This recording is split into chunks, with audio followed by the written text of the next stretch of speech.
of another work week, or not.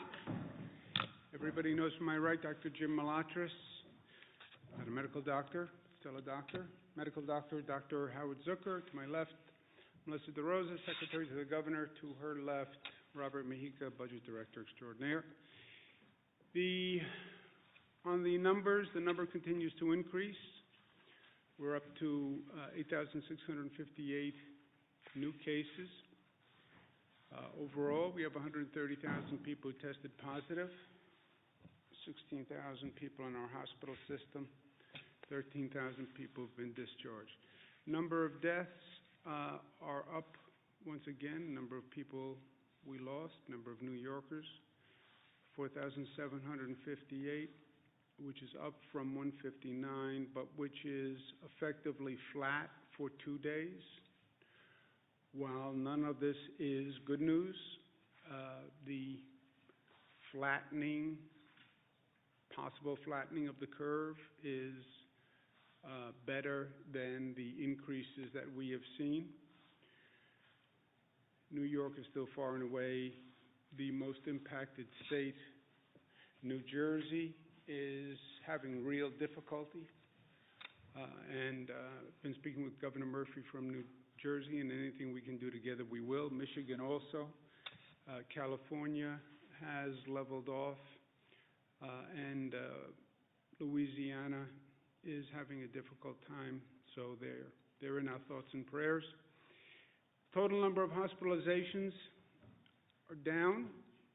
The ICU admissions are down, and the daily intubations are down. Those are all good signs, and again would suggest a possible flattening of the curve. The number of discharged is down, but that reflects the overall reduction in the numbers. Big question that we're looking at now is what is the curve? And we've been talking about cases increase until they don't. When they stop increasing, then what happens? And the projection models have a number of alternatives.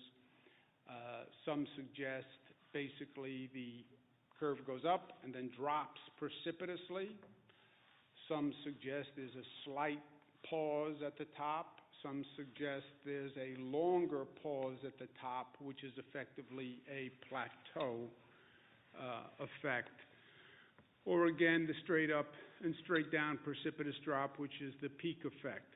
No one can tell you which will occur. They say any one of the three options. You study other countries, you've had a combination of the above. We are studying it as we have used the projection models from day one to determine actually what we do. How do we set policy and program? By following the data. Dr. Malatras has been working on the numbers, working with the statisticians and the projection models, and helping us incorporate that into an operational model. And Jim, if you want to just take a moment and speak about the projection models here, please. Great. Thank you, Governor. As the Governor said, we have been looking at projection models from the beginning to determine the size and scope and severity, and the Governor has mentioned this over his briefings.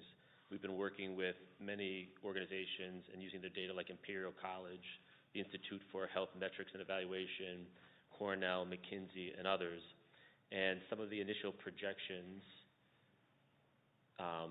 that we first saw at the beginning of this was at least 100, up to 110,000 beds for COVID patients alone, and the peak would come at the end of April. Those were some of the earliest modeling from many organizations, that it would be at the end of April, around 110,000 beds just for COVID patients.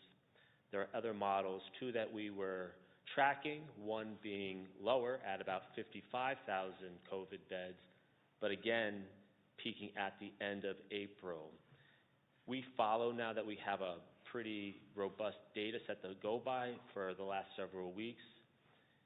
The bottom line there, the purple line, is sort of where we are tracking today, which suggests it's a little lower. And the question was, what could you do to lower those initial projections from 110,000 and from 55,000?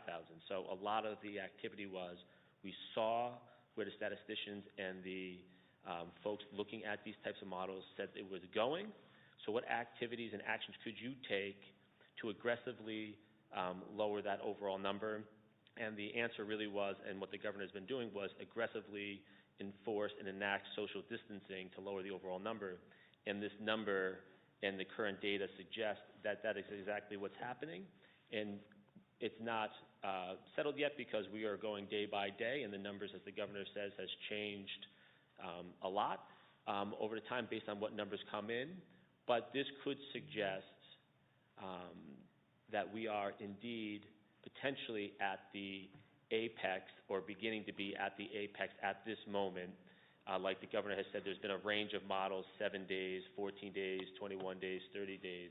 It looks like we're towards the earlier side of that time frame based on the current projections and modeling that we've been looking at. Thank you, Jim. But you also see on these, you see on this slide where we are now, right? And it can still go any way. We could still see an increase. So it is hopeful, but it's also inconclusive, and it still depends on what we do, right? These models all have a coefficient of what we do and how successful we are at social distancing, et cetera. And from our decision-making point of view, it doesn't really matter if we've hit the plateau or not, because you have to do the same thing. If we are plateauing at a very high level, and there's tremendous stress on the healthcare system. And to say to this healthcare system, which is at maximum capacity today, right? This is a hospital system where we have our foot to the floor, and the engine is at red line, and you can't go any faster. And by the way, you can't stay at red line for any period of time because the system will blow. And that's where we are. We are at red line. People can't work any harder. The staff can't work any harder. And staying at this level is problematic. And if we are plateauing, it's because social distancing is working. So we have to make sure the social distancing actually continues. On the relieving the pressure on the hospital system, which is unsustainable at this rate, we're continuing what we call our Surge and Flex program, where we get all the hospitals on the line on a daily basis. They're all doing inventories. They're all doing data sheets. They're all on the telephone, and we're shifting among the hospitals, ventilators, PPE equipment, who has gowns, who has masks, and that happens on a daily basis, that adjustment. Also, to relieve pressure on the hospital system, the Javits coming online is a very big deal. That is the relief valve for the entire downstate system. The 1,100 military personnel started to come in. 300 were sent to New York City public hospitals to help the New York City public hospital system, the H&H system, which has been under stress. The rest will be going to Javits to bring that up and running to full capacity. That transition is happening now. That is a COVID center now, started as non-COVID. It's now a COVID center. The majority of the military personnel will be coming in tomorrow and the next day. But that Javits Center is going to be a major relief valve. Second, the United States Navy ship Comfort. The original plan was that would come in for non-COVID people. The original plan was it would also be a relief valve on the hospitals, but not for COVID people, that it would take all the non-COVID patients, if you will, from the hospital system. That was the plan. As it turned out, there's not a lot of non-COVID people in the hospital system, which is a separate story, happens to be a good news story. A byproduct of shutting everything down is you have fewer car accidents, crime rate is way down, fewer trauma cases, so there is not a large non-COVID population in the hospitals. I'm going to call the president this afternoon and ask him to shift the comfort from non-COVID to COVID. Then we would have Javits and the ship Comfort as a relief valve. That's 2,500 beds and 1,000 beds. That's 3,500 beds, which could serve as a relief valve for the whole downstate hospital system. That is the only way we sustain this level of intensity in the hospital system. And I understand what the original plan was with the Comfort, but I understand that there is no preordained strategy here. You have to feel it out day to day, and you have to adjust with the facts. And we don't need the Comfort for non-COVID cases. We need it for COVID. If we had those two facilities as a relief valve, that would make a significant difference. Now, bringing online 3,500 beds is no small task. Northwell Health is going to help us manage those, but they're going to be staffed by military personnel. Only the military could bring in that many people that quickly with that logistical operation. And I want to thank DOD very much for their cooperation because God bless the U.S. military. We're fully aware of what they do to defend this nation, but this is a different application that we don't see every day, and they're doing an extraordinary job. So I'll call the president. He has been helpful to New York in the past, and he's moved very quickly in the past. I'm going to ask him if he can make this adjustment for us because it would be truly beneficial. We would feel much better knowing that we can sustain this pace if we could start to offload patients to these two facilities. In any event, plateau, not plateau, we still have to extend New York pause because if that curve is turning, it's turning because the rate of infection is going down. One of the reasons the rate of infection is going down is because social distancing is working. We have to continue the social distancing. Schools and non-essential businesses will stay closed until April 29th. I know that's a negative for many, many reasons. I know what it does to the economy. But as I said from day one, I'm not going to choose between public health and economic activity because in either event, public health still demands that we stay on pause with businesses closed and schools closed. Whether we've hit the apex or whether we haven't hit the apex, you'd have to do the same thing. There's also a real danger in getting overconfident too quickly.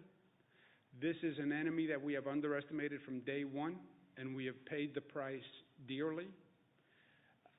Well, the numbers look like they may be turning. Yay, it's over. No, it's not. And other places have made that mistake. Hong Kong has made that mistake. South Korea has made that mistake. And we're not going to make that mistake.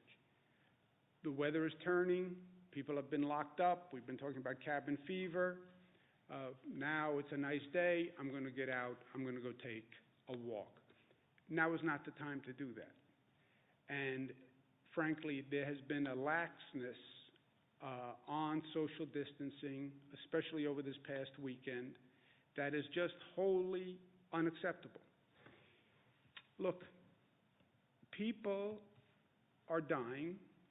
People in the healthcare system are exposing themselves every day to tremendous risk walking into those emergency rooms. And then they have to go home to their family and wonder if they caught the virus and they're bringing it home to their family.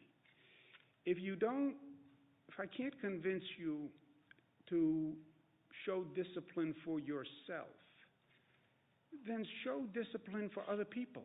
If you get infected, you infect someone else, you go to an emergency room, you put a burden on all sorts of other people who you don't know and who, frankly, you don't have the right to burden with your irresponsibility. And people, especially in New York City, The level of activity is up. Partially the weather made it a nice day. I understand people have been locked up for a long time, but now is not the time to be lax. And it is a mistake. We all have a responsibility. We all have a role in this. We said that from day one. And we have to respect the role that we play. Because the role that we play is a societal obligation. That's how I see it. I want local governments to enforce the social distancing rules. The local governments are charged with enforcement. I want them to enforce them. And I want to be, frankly, more aggressive on the enforcement, because all the anecdotal evidence is people are violating it at a higher rate than before. So we're going to increase the potential maximum fine from $500 to $1,000. But it's not really about the fine. Nobody wants the money. We want the compliance. We are serious. And again, if it's not about your life, you don't have the right to risk someone else's life. And you don't have the right, frankly, to take a healthcare staff and people who are literally putting their lives on the line and be cavalier or reckless with them. You just don't have the right. And we want to thank all of the people who are getting us through this every day under very tough circumstances. And we see the illness rate among these essential workers, and we know the sacrifice they're making, and we should respect it. It's that simple. You have the first responders who are out there, your police officers who are out there, the transit workers who have to drive a bus and the train every day, the healthcare workers who are just doing extraordinary work. So let's respect them and let's help them. We're also going to set up a fund run by the Department of Health to assist the healthcare workers with expenses, costs, child care, et cetera. I want to thank Blackstone for making the first contribution to that fund of $10 million to assist the first responders. I hope other individuals and corporations follow their lead. We're also very aware of the mental health aspect of this situation and the stress and the isolation that this has caused, and people are trying in their own way to grapple with what this means and what is the impact, how do you rationalize this situation, and the mental health aspect of it is very real. Headspace is going to partner with New York.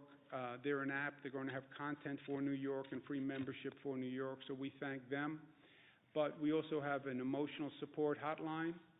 We have thousands of mental health professionals who have signed up to volunteer to provide mental health services, so we want people to make sure they know about that and it's available. I talk about perspective a lot, maybe frankly because partially I'm speaking to myself, and I had a good conversation with my daughters last night, Cara and Michaela, who are often wiser than I am and wiser than their years. It's very hard to see the number of deaths we're having. It's frightening, it's disturbing, that amount of loss. I'm the governor of New York. I see my job as preventing that kind of disturbance and negativity and loss for the people of the state. Perspective, we like to think that we can control everything. We can't. We like to think that we can fix everything and fix all the problems for people. We can't. The undeniable truth here is that this virus is a deadly enemy, and we will lose, and we are losing people who are vulnerable to the virus. That can't be controlled. That can't be fixed. Why?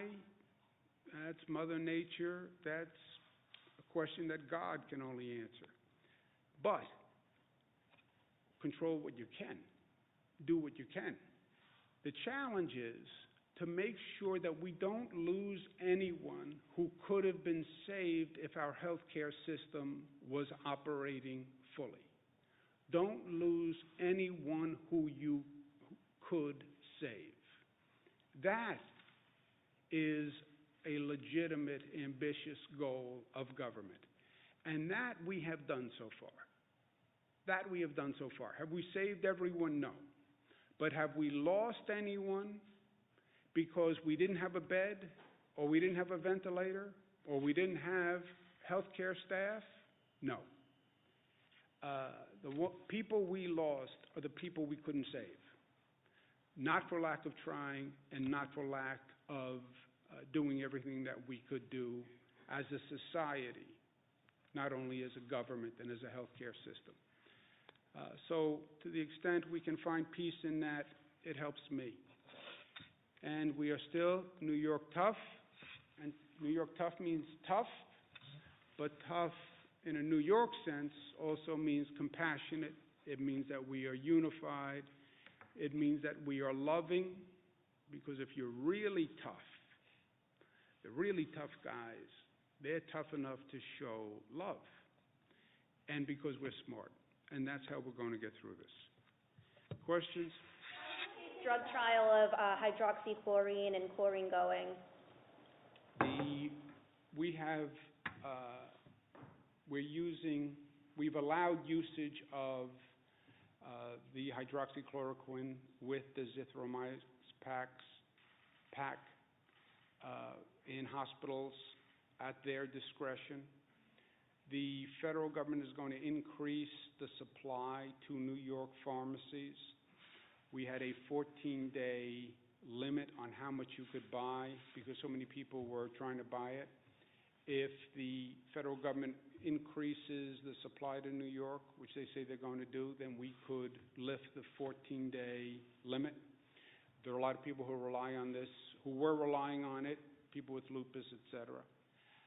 The tests in the hospital, they won't say that they're too short a period of time to get a scientific report.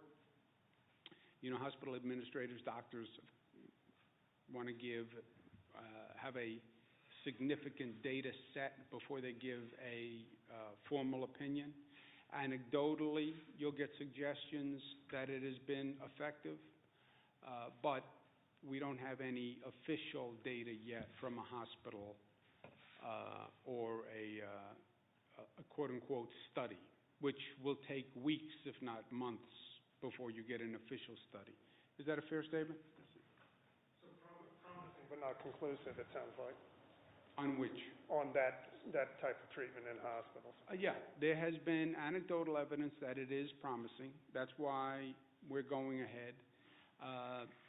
Doctors have to prescribe it. There are some people who have pre-existing conditions where it doesn't work, or they're taking medication that's not consistent with this treatment. But anecdotally, it's been positive. We'll have a full test once they have a large enough sample and data set, Jesse. But anecdotally, it's been positive. And if we get an additional supply, we can, which the federal government says they're going to send. I'm going to mention it to the president, actually, when I call him this afternoon with the comfort. I'm going to make a note right now. If they increase the supply, we can lift the 14-day limit ban. Earlier today, there was the notion that the city would maybe be burying these COVID bodies in parks in New York City. Wondering, one, have you heard of that? And two, is there any way the state can lend assistance with managing these bodies? And what do you think about that? I have heard nothing about that. I've heard a lot of wild rumors, but I have not heard anything about the city burying people in parks. Would you support that? No. What plans do you have to manage these bodies? I know there was... I didn't know that there was an issue. I haven't heard that there was an issue. Has anybody heard that there's an issue? No. Does the city raise any issue? They talked to New York City. I talked to New York City yesterday. I have not heard that this is an issue. Mayor Bill this morning requested that the state release more ventilators from its stockpile to the city. To date, how many ventilators have come from the state stockpile to the city, and Have they asked for any more at this point? They have not asked for any that they have not gotten. We're releasing 802. The city is basically responsible for the 11 Health and Hospital Corporation hospitals, public hospitals. There are 11 health and hospital corporations. 11 health and hospitals in that system. And I spoke to the head of the system last night. I'm going to he's going to be on a phone call at 1 o'clock, Dr. Mitch Katz. He had all the equipment he needed, and I'm going to speak to him again at 1 o'clock. So if they need anything, we'll get it to them. Combined, like that's how many? 802 for the downstate area. Now, every hospital will say to you, I am running low on everything, because they are low on everything, right? When we do these daily surge and flex discussions, there's no margin for error, because we don't have any margin for error. We just don't have the supplies. The whole system is over capacity. So everybody is low on everything. And if they had a wish list, everybody would want, stockpile and a reserve in their own hospital. I get that. We don't have that luxury. I'm taking ventilators from one hospital on a daily basis, bringing them to another, and then shifting them back and forth so every hospital can get through this period. That's why I say it's unsustainable for us. So we're doing that with PPE equipment, we're doing that with ventilators, we're doing that with patients. If we can systematically get patients out of the hospital system into Javits and the comfort, then you can relieve pressure on the whole system. But the system is running at red line, has been for days. This is the most intense management function that we have ever undertaken. So it's not here, in this situation, it's not what they want, it's what they need. That's what I say. Everybody would want, I want to have 100 ventilators on reserve. I know. It's what you need, and that we're doing on a day-to-day basis. But everyone has what they need. There is no one who said, I'm out of ventilators and I have a critical need who hasn't gotten them. You're calling for increases in crackdowns on social distancing, but we're getting reports of funerals and weddings in Orthodox Jewish communities in Rockland County and in Brooklyn still being attended by hundreds of people. Then they should enforce the rule, Jesse. I don't care if you're Orthodox Jewish, Catholic, Christian, Muslim. I don't care what. It's not about religious observation. But is there anything you can do with state police or other resources to try to break these The state police will enforce it also, but let a local government, it's a job of local government to enforce. I'm doubling the fine. It's my way of saying, this is serious. This is serious. What right do you have to act irresponsibly in a way that could get you sick or someone else sick, and then I have to send an ambulance to pick you up and bring you to an emergency room that's already overburdened, that doesn't have staff, doesn't have supplies, doesn't have ventilators, because you were reckless and irresponsible. You don't have that right. And I have to talk to these healthcare workers all day long. I talk to transit workers. I talk to first responders who, truthfully, nobody wants to put themselves in these situations, and I don't blame them. And they're doing it out of passion and commitment and public service. None of us has the right to be reckless in our own behavior, which compounds the problem we're dealing with. Now is not the time to be playing Frisbee with your friends in the park. It's just not.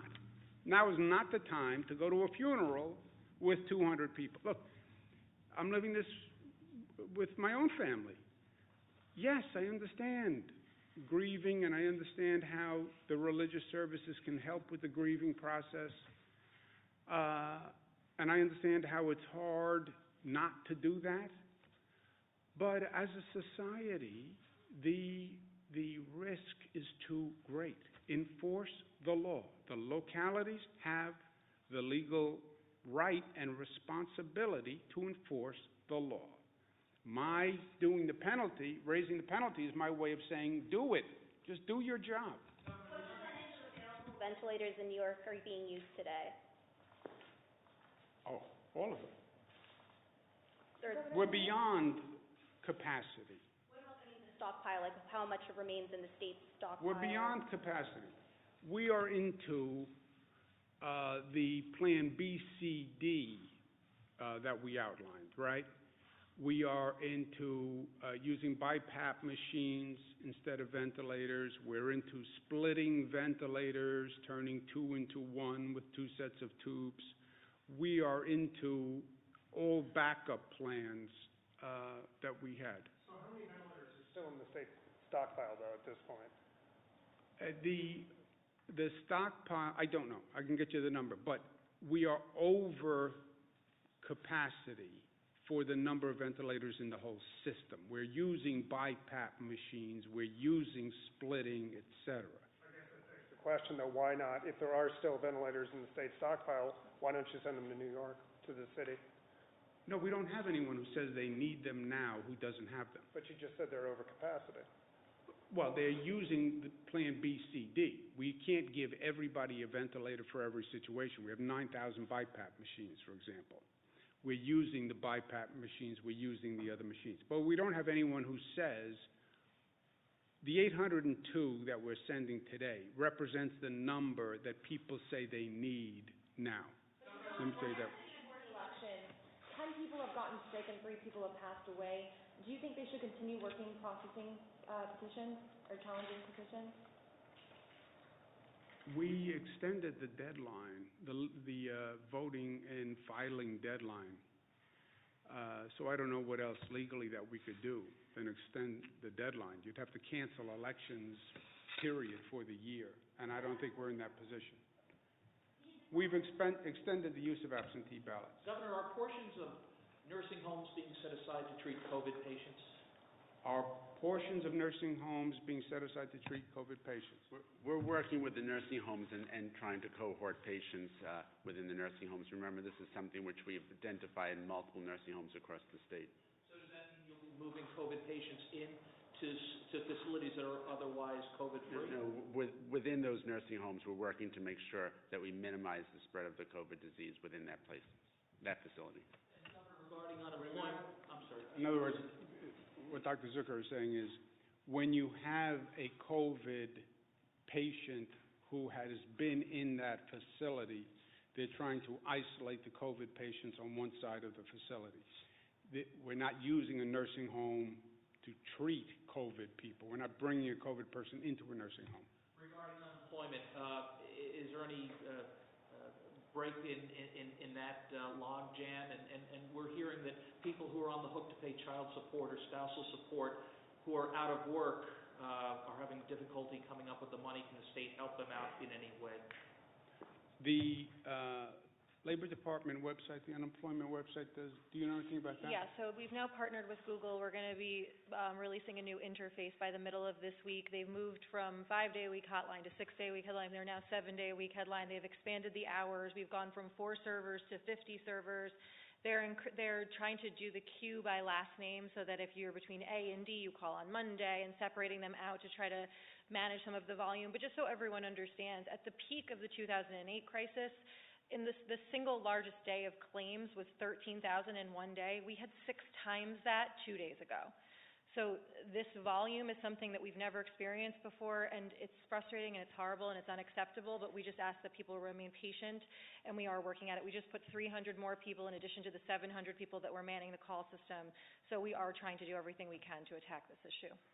And most importantly, you will get your benefits going back to the date of your actual unemployment, even if there's a lag in being able to get signed up for the benefits.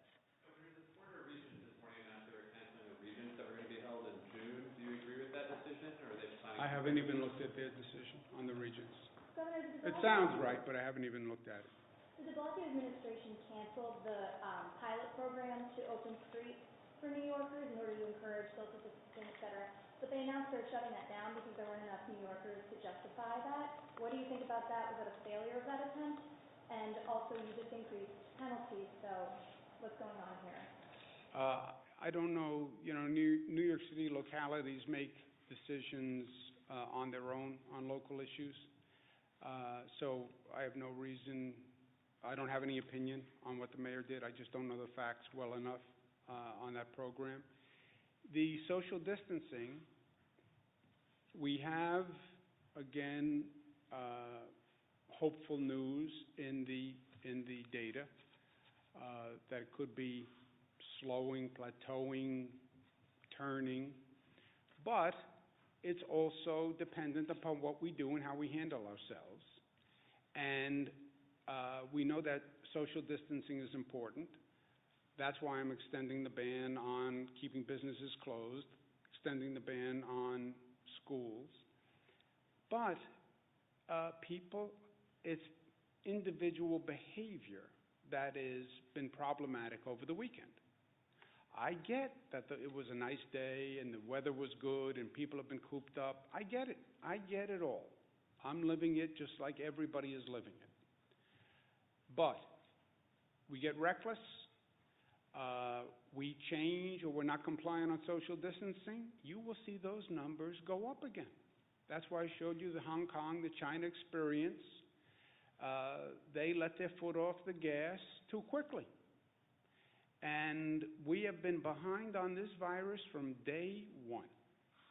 And this virus has kicked our rear end. And we underestimate this virus at our own peril. We learned that lesson. Now is not the time to slack off on what we're doing. One more question. We are moving ventilators now among the system. When someone has a change in patient load and they have additional ventilators, we move ventilators. But we have moved thousands and thousands of ventilators throughout the system. We've acquired thousands and thousands of ventilators. I also want to thank Oregon for sending ventilators. I want to thank the state of Washington for releasing ventilators and suggest that they be sent here. I want to thank California that also this morning released ventilators because they thought that they could be helpful to New York. That is the right attitude. That's the only way we do this as a nation. We're going to have to be flexible and handle the surge as it moves across the country. That's just what we're doing here in this state. Surges in Nassau one night, we move assets to Nassau. Surges in Rockland, we move assets to Rockland. So that's the only way we're going to do it, because the federal stockpile. If the federal stockpile has 9,000 ventilators or 10,000 ventilators, that's not going to do, it's not going to be enough for a nation, right? So you're going to have to get states cooperating and shifting and moving within the country. New York will be first on that list. As soon as we get through this and we have any flexibility in our system, we will be there for every other state like they have been there for us. And we will lead the charge, the way we always have. Hurricane Katrina, we were the first ones down there, right? So when anyone needs anything, we're there. Right now, healthcare-wide, I'm going to get on the phone with the hospitals now. There is no hospital that needs ventilators that doesn't have ventilators. There's no hospital that needs PPE that doesn't have it within the state system. Again, they're all going to say they're running low because they are, but nobody doesn't have what they need to do their job. And that's my point on perspective. Are we managing this situation the best it can be managed? Yes. Have we lost anyone who we could have saved? I don't believe so. And with that, we can sleep at night. I have to go to work. Thank you, guys.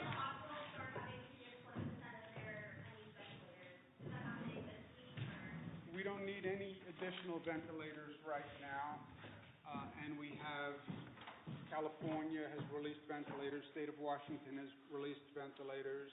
We got 1,000 ventilators from China, so right now we're okay. What about islands